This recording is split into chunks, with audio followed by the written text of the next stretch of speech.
กัดถูกไหมบัดเลย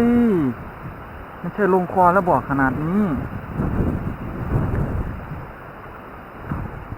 ไฟสวยๆครับเนี่ยจากนี้ครับตามมาพัก